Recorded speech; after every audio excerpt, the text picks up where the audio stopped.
মাজরা পোকার পরিচিতি। বাংলাদেশে ধানে 3 ধরনের মাজরা পোকার আক্রমণ দেখা যায়, যেমন হলুদ মাজরা পোকা, কালো মাথা মাজরা পোকা, গোলাপি মাজরা পোকা। এই পোকাগুলোর কিরার রং অনুযায়ী তাদের নামকরণ করা হয়েছে। এদের আকৃতি ও জীবনবৃত্তান্তে কিছুটা পার্থক্য থাকলেও ক্ষতির ধরন এবং দমন পদ্ধতি একই রকম। মাজরা পোকা ধানে ক্ষতির ধরন। মাজরা পোকার কিরাগুলো কাণ্ডের ভেতরে থেকে খাওয়া শুরু করে এবং ধীরে ধীরে গাছের ডিগ, পাতার গোড়া খেয়ে কেটে ফেলে, ফলে ডিগ পাতা মারা যায়।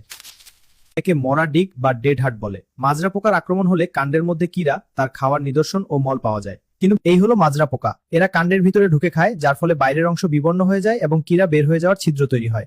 মাজরা পোকার কিরাগুলো ডিম থেকে ফুটে বেরোবার পর আস্তে আস্তে কাণ্ডের ভেতরে প্রবেশ করে। কিরার প্রথম অবস্থায় এক একটি ধানের গুছির মধ্যে অনেকগুলো করে গোলাপি ও কালো মাথা মাজরার কিরা জড়ো হতে দেখা যায়। কিন্তু হলুদ মাজরা পোকার কিরা ও পুত্তলিগুলো কাণ্ডের মধ্যে যে কোনো জায়গায় পাওয়া যেতে পারে। আলোর চারপাশে যদি প্রচুর মাজরা পোকার মদ দেখতে পাওয়া যায়, তাহলে বুঝতে হবে ক্ষেতের মধ্যে মদগুলো ডিম পাড়া শুরু করেছে। যদি সময় মতো মাজরা পোকা দমন না করা যায়, তাই সময় মতো মাজরা পোকা দমন করতে হবে।